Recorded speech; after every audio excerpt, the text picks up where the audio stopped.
The following is a presentation of Molson Communications in association with the Global Television Network.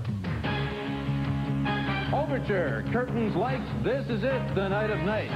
Yes, another hockey season is here and optimism is boiling over at the Gardens. And all the league favorites are here and ready to roll. Cliff Fletcher, dressed for the part, took over last year and has made the move. The Leaf captain, Wendell Clark, looking for a healthy and productive season.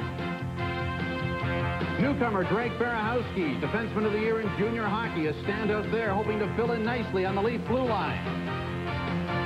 Veteran Dave Ellett quarterbacking the power play, more important than ever before this year. Nikolai Borashevsky and Dmitry Mironov, two fresh faces looking to make the impression. And Doug Gilmour, he jump-started this team after coming over from Calgary and hopes to do it all season long this year. Get set for an optimistic season of Maple Leaf hockey because, ready or not, it's hockey season. And the optimism starts right here. Coach Pat Burns hopes to shut the door on the opposition. Tonight, the Washington Capitals.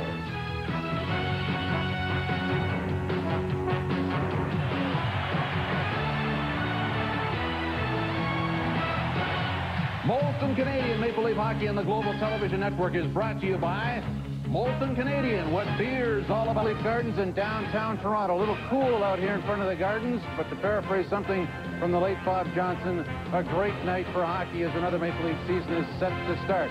This is Jim Taddy welcoming you to another Molson Canadian Maple Leaf season right here on the Global Television Network. Obviously, all of you couldn't make it down here, and for those that didn't, we're going to take you inside the Gardens and see what it's like on a typical opening night.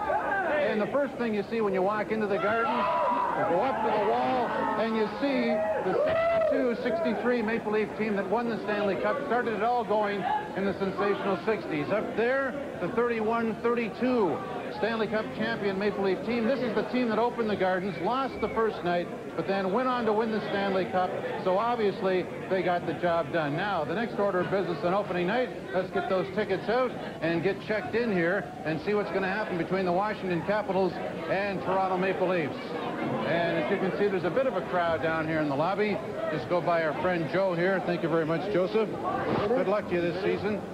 And there's plenty of optimism brewing here. You heard it a bit out there. The reason is all the new faces. Haven't seen this many new faces around in a while, and also haven't seen this much optimism really since Roger Nielsen was here. Now let's grab ourselves a program over here because there are plenty of new faces. Let me borrow that. Thank you very much. Now, if you go back to a year ago tonight, there are 16 new faces on the Maple Leaf roster. 15 people have gone, 16 new bodies are here, and of course all of them did not come over the summer.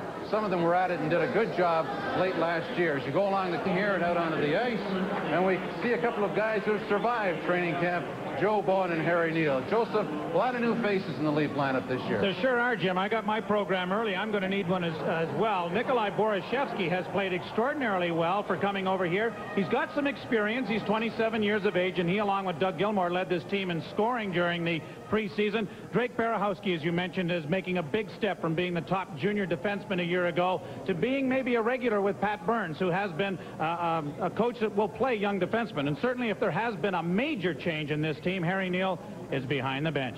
Absolutely. Pat Burns, in his 4 years in Montreal from 88 to 92, had the best record of any coach in the National League.